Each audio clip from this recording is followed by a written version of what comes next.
네, 9월 20일 목요일 김영민 매니저와 함께하는 영민한 투자를 통해서 오늘 남은 오후장 대비 전략 한번 세워보도록 하겠습니다. 매니저님 안녕하세요. 네, 반갑습니다. 네, FOMC 이후에 우리 증시 큰 폭의 하락이 나오면서 흔들리고 있는데 네. 이럴 때 지금 저뿐만 아니라 모든 개인 투자자분들이 아니 도대체 방향을 어떻게 잡아야 될지 물을 지금 타야 되는 것인지 아니면 좀 더 기다려야 되는 것인지 좀 고민이 많으실 것 같아요. 사실 이제 시장 전체적으로 고민이 좀 깊어질 수밖에 없는 상황이에요. 맞아요. 제롬 파월 연준 의장이 또다시 우리 시장을 배신했잖아요.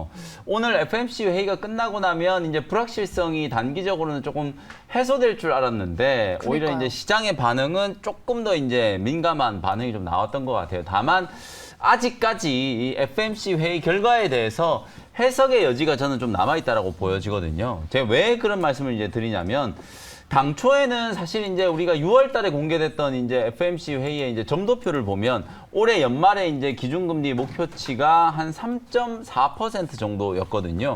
근데 이제 그게 1% 넘게 이제 좀 상향 조정이 좀 된 거거든요. 올해 연말까지 이제 4.4%, 내년 말까지는 이제 4.6%로 이제 목표 금리가 상향 조정이 좀 된 거니까 이게 어떤 의미인지 지금 아직 잘 이해를 못 하시는 분들도 계시는데요. 바로 이 부분은 결국에는 지금 3번 연속으로 이제 자이언트 스텝으로 금리를 올렸잖아요. 11월, 12월 지금 2번이 남아 있는데 오늘 이제 0.75%포인트 금리를 올리면서 미국 이제 연방 기준금리가 3.0%에서 3.25%가 이제 된 거거든요. 그럼 네. 연말에 4.4까지 올린다는 얘기는 4.25에서 4.5%를 만들겠다는 얘기거든요. 그러면 아직 1.25가 남아 있는 거잖아요. 그러면 이게 다음 달 11월 달에도 0.75%포인트 금리를 올리겠구나라는 걸 지금 얘기를 한 거예요. 그러다 보니까 뭐 0.75를 올릴 거다라는 건 제가 이 시간을 통해서 여러분들께 지속적으로 말씀드렸던 부분이잖아요.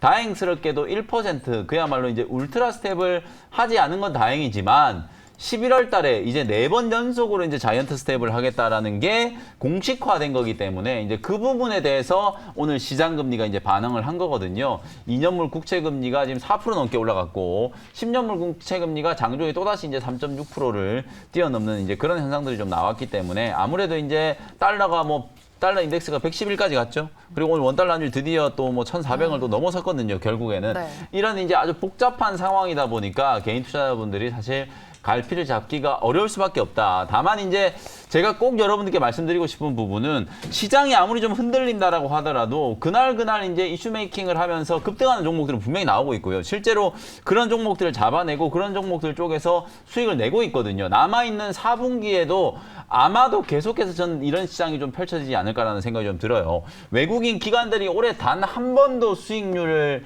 플러스로 기록했던 적이 없거든요. 심지어 이제 우리 국민연금도 우리 국내 주식 플러스 해외 주식 쪽에서 어마어마하게 많은 돈을 날려먹었어요. 수십조 원의 지금 손실이 나와 있는 상황이기 때문에 기관 외국인들 입장에서도 올해가 가기 전에 뭔가 이제 수익률을 좀 제고할 수 있을 만한 말 그대로 이제 이 중소형주들을 가지고 수익률 게임을 할 수 있을 만한 가능성은 저는 그 어느 때보다 높아졌다라고 보여지거든요. 어저께 우리나라 시장 하루 거래 대금이 한 10조 원 조금 넘게 나왔어요.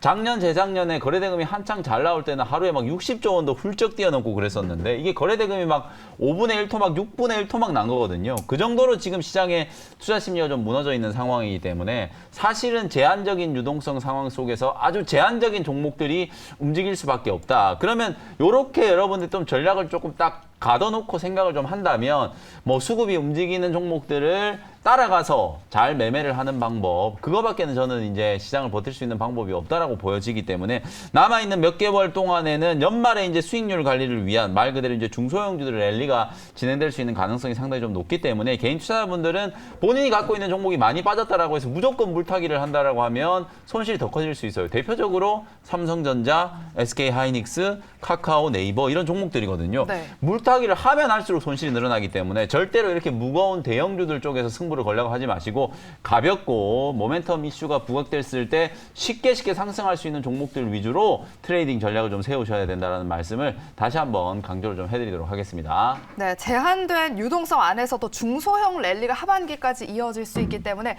조금 모멘텀이 부각받을 만한 종목들에 집중을 해보자라는 의견을 주셨습니다. 네. 그렇다면 오늘 남은 오후장 원포인트 전략을 한 줄평으로 남겨보는 본다면요. 네, 뭐 방금 말씀드린 내용을 그냥 한 줄로 딱 정리하면은요. 하늘이 무너져도 솟아날 구멍이 있다. 결국은 제가 방금 말씀드린 이게 소위 말해서 이제 좀 니치 마켓을 공략하는 전략이에요. 우리가 시장의 유동성이 풍부할 때는 소위 말해서 이름값 하는 종목들이 수익도 훨씬 더 잘 나거든요. 왜냐하면 기관 외국인들이 막 매수를 들이부어주니까 이름값 있는 종목들, 업종 대표주들, 섹터 대표주들이 잘 가는데 지금은 그런 상황하고는 정반대의 시장이 펼쳐지고 있거든요. 오히려 뉴스 플로우를 잘 추적을 좀 해야 되고 소위 말해서 이제 우리가 시장에서 정보 매매, 뉴스 매매를 할 수밖에 없는 그런 상황을 강요받고 있는 상황이기 때문에 결국에는 지수의 방향성과 상관없이 개별 모멘텀으로 이제 좀 이겨낼 수 있을 만한 그런 종목들을 좀 잘 찾아내야 된다. 그리고 다행스럽게도 지금 시장에 그런 테마들이 분명히 좀 형성되어 있어요.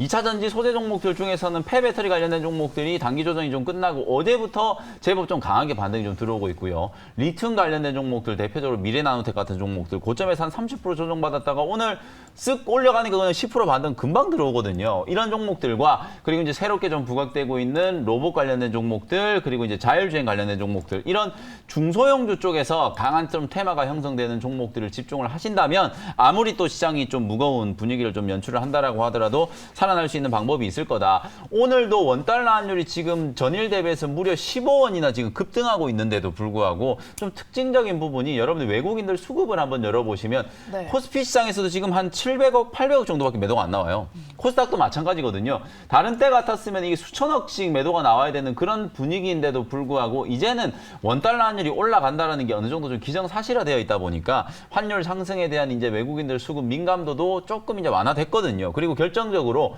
FMC 회의가 이제 끝나면서 저는 이제 이런 불확실성 하나는 해소된 것 같아요. 만약에 이번에 이제 점도표가 또 발표가 안 됐다거나 혹은 제롬 파월 연준 의장이 좀 어중간한 스탠스로 또 시장에 약간 희망 고문을 했다라고 하면 그럼 또 11월 달에는 금리 몇 프로 올릴 거냐 그거 가지고 얼마나 또 티격태격 말들이 좀 많았겠어요. 근데 이제 점도표가 명확하게 공개가 되고 공격적인 긴축이 계속된다라는 걸 제롬 파월 연준 의장이 재차 지금 강조를 한 상황이기 때문에 어차피 지금 점도표를 기준으로 보면 11월 달에 FMC 회의가 진행될 때 기준금리가 0.75 올라갈 거고 12월 달에 0.5% 올라갈 거거든요. 이미 이제 그건 확정이 돼버린 상태이기 때문에 적어도 금리 인상과 관련된 이제 시나리오에서는 불확실성이 조금 해소됐다. 뭐 이렇게 볼 수 있기 때문에 말씀드렸던 것처럼 중소형주 매매 전략에 조금 더 집중을 하는 대응 전략으로 오늘 오후장을 한번 버텨보셨으면 좋겠다. 이렇게 말씀드리겠습니다. 네, 지금은 대형주보다는 개별 모멘텀을 보유한 중소형주에 주목해보자라고 남겨주셨습니다.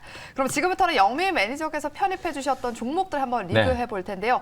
먼저 첫 번째 종목 LIG 넥스원부터 한번 네. 살펴보겠습니다. 푸틴이 다시 한번 전쟁에 지금 불을 지피고 있어요. 방산주 주목받고 있는데 그렇죠. 좀 홀딩해봐도 괜찮겠죠? 아니 중소형주 보라 그러더니 LIG 넥스원은 중소형주 아니잖아요, 그죠? 그렇게 생각하실 수 있는데 어쨌든 방산주는 이제 LIG 넥스원이라든지 한국항공우주라는 이런 이제 중대형주가 거의 대부분이다 보니까 네. 사실 이제 뭐 워낙 테마성으로 움직이는 종목들보다는 실적 펀더멘탈 이런 얘기를 할 수 있는 기업들이 많지 않은데 그래도 그나마 LIG 넥스원은 이제 그런 식의 시나리오로 움직일 수 있는 가능성이 좀 높다. 뭐 푸틴 대통령이 또 동원령 얘기하면서 우크라이나하고 러시아 전쟁이 쉽게 끝나지 않겠구나라는 것도 하나의 모멘텀이기도 하고요. 뭐 슬로바키아 얘기도 나오잖아요. 뭐 동유럽 쪽에서 이제 추가적인 수주에 대한 기대감이 좀 살아있기 때문에 어쨌든 방산 관련된 종목들은 충분히 조정을 받은 자리에서 하나 에어로스페이스라든지 뭐 LIG 넥스원, 그다음에 현대 로템 이런 종목들은 저점 매수 기회다. 이렇게 다시 한번 리뷰를 해드리겠습니다. 네, LIG 넥스원은 지금 수익권인데 계속해서 보유해보는 전략으로 홀딩 전략으로 계속 리뷰 도와주셨고요. 네. 다음 종목은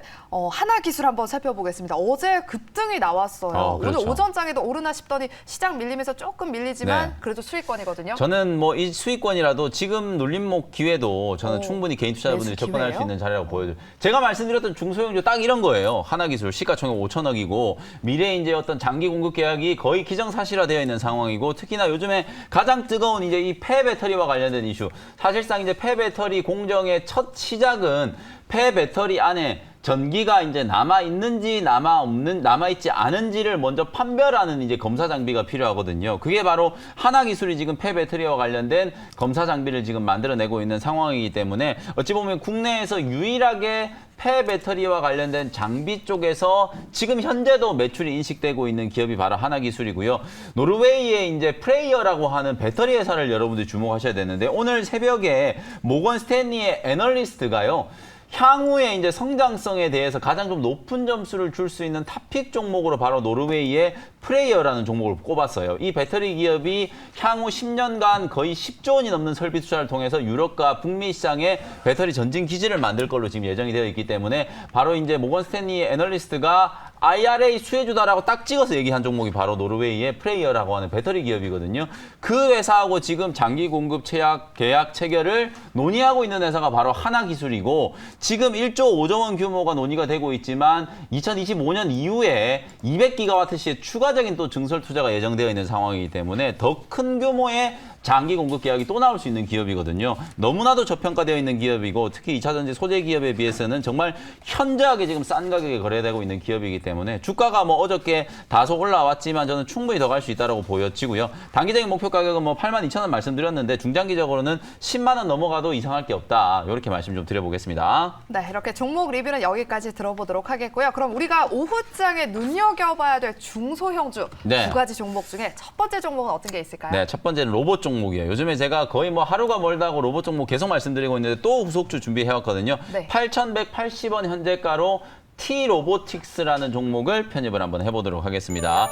요 회사는 이제 디스플레이에 들어가는 진공 로봇을 이제 전문적으로 제조하는 기업이었는데 이제는 이제 휴머노이드 그 중에서도 헬스케어용 이제 웨어러블 로봇을 이제 전문적으로 생산하는 기업이고 향후에는 이 물류 시장에서 가장 좀 중요한 물류용 로봇 기업으로 이제 성장할 수 있는 가능성이 상당히 좀 높다. 요 회사에서 여러 이제 로봇 제품군을 만들고 있는데 제가 이제 사진을 조금 준비를 해왔는데요. 가장 기본적으로 이제 본업에는 이제 진공 로봇이 이제 제일 중요한 포인트고 그 다음에 이제 물류 로봇이라고 생각하시면 되거든요. 이 물류 로봇은 상용화에 이미 성공을 해가지고요. 여기 이제 세 번째 보시는 이제 자율주행 물류 로봇인데 요건 이미 상용화가 돼가지고 실제로 MDA 500, MDA 1000이라는 모델 이름을 통해서 대형 택배사에 지금 공급이 좀 되고 있어요. 수백 킬로부터 시작해서 이제 뭐 톤 단위 이상의 이제 아주 무거운 물건들을 이제 자율주행으로 이제 옮기는 이송 로봇이라고 생각하시면 되거든요. AMR을 여러분들이 앞으로 꼭 기억을 하셔야 될 거예요. 소형 원전은 우리가 SMR이고 네. 자율주행 이송 로봇은 AMR이라고 약자를 부르거든요. 이 AMR 시장이 성장할 때 가장 좀 큰 수혜를 입을 수 있는 종목 중에 하나가 T-로보틱스라는 종목이고 그리고 이제 또 하나가 이 물류 로봇뿐만 아니라 이제 웨어러블 의료 기기용 웨어러블 이제 로봇을 지금 만들고 있는데요. 근력 보조용 이제 보행 로봇이에요. 여러분 우리가 이제 뭐 예를 들어서 뭐 무릎을 다치거나 운동 선수들이 이제 만약에 부상을 당하면 재활을 해야 되잖아요. 그쵸. 근데 그 재활을 할 때 만약에 뭐 십자인대가 끊어진다거나 전방인대가 끊어진다 뭐 이러면은 정말 이제 혹독한 재활 과정이 필요해요. 그래서 지금 보시는 것처럼 웨어러블 이제 그 의료 보조 기기가 뭐냐면 마치 우리가 이제 옷을 착용하는 것처럼 수트 형식으로 이제 착용을 하고 나서 근력 보조 기기이기 때문에 사실 이제 혼자 힘으로는 이제 설 수가 없다. 그럴 때는 우리가 목발을 짚잖아요. 네. 그 목발 대신의 용도로 이제 웨어러블 수트를 입어가지고 말 그대로 이제 그 재활을 위한 로봇으로 이제 활용을 할 수 있다는 얘기거든요. 그게 사실은 단가가 너무 비싸기 때문에 사실은 이제 보편적으로 보급되기 상당히 좀 어려워요. 그래서 지금 올해는 일단 체험 서비스를 이제 의료기관들로부터 먼저 시작을 하고 있고요. 내년부터 이제 만약에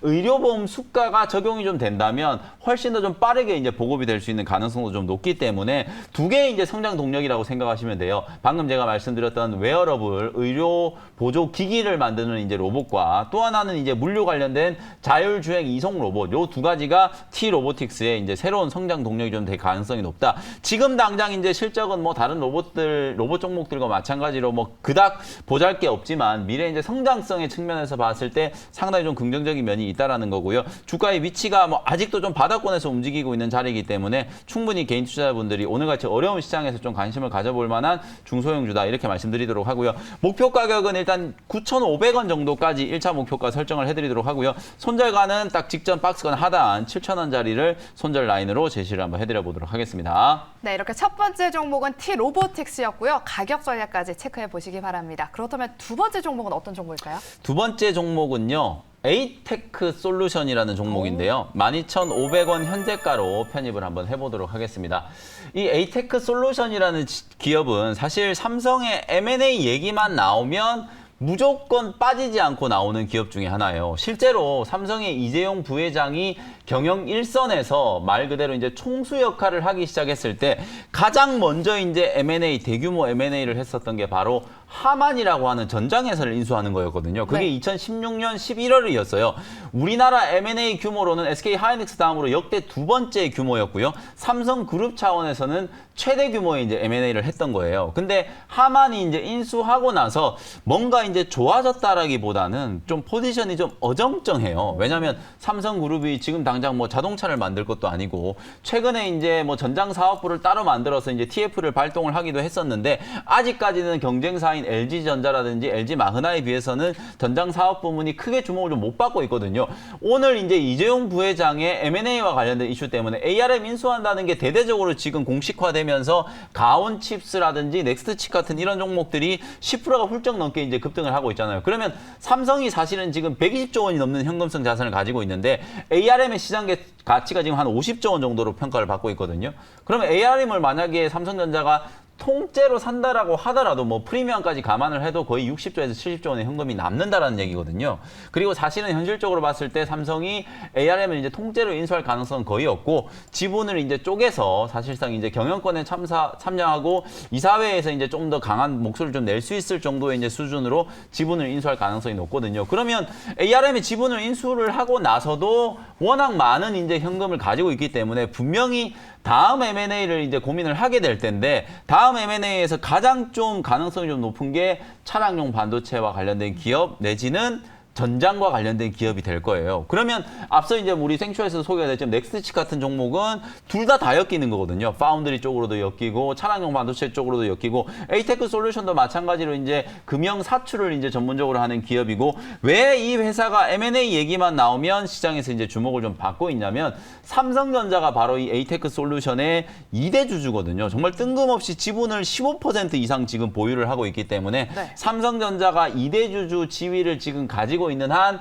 삼성전자의 전장과 관련된 M&A 이슈가 부각되면 시장에서 이제 가장 좀 테마성으로 강하게 부각될 수 있는 종목 중에 하나가 바로 에이테크 솔루션이라는 기업이기 때문에 오늘 다시 한번 관심을 좀 가져보시면 좋겠다라는 거고요. 현재가로 일단 편입을 했고요. 1차 목표 가격은 13,000원 정도 제시를 해드리려고 했는데 가격이 조금 많이 올라와가지고 가격을 좀 조정을 할게요. 1차 목표 가격은 14,000원 정도로 1차 목표가 제시를 해드리도록 하고요. 손절 가격은 11,000원 정도로 가격 전략을 제시를 한번 해드려 보도록 하겠습니다. 네, 이렇게 오늘 두 번째 종목은 삼성전자 M&A 관련주로 부각받을 수 있는 에이테크 솔루션을 소개해 주셨습니다. 투자 판단에 여러분 참고로만 활용해 보시고요. 또 오늘 투자 인사이트 더 얻을 수 있는 무료 방송이 있죠. 네, 오늘 오후 저녁 8시에 오늘은 저녁이요? 무료 공개 방송 진행해 드리도록 할 테니까 아무래도 이제 FMC가 끝나고 난 이후에 이걸 이제 조금 더 명확하게 해석을 하는 게 필요할 것 같아요. 그리고 향후 시장의 대응 전략을 좀 세워 드리도록 할 테니까 저녁 8시 공개 방송 때 다시 또 뵙도록 하겠습니다. 네, 오늘 저녁 8시 김용민 매니저의 무료 방송도 함께 해보시고요. 저희는 내일 이 시간에 다시 돌아오도록 하겠습니다. 오늘도 함께 해주신 여러분 고맙습니다.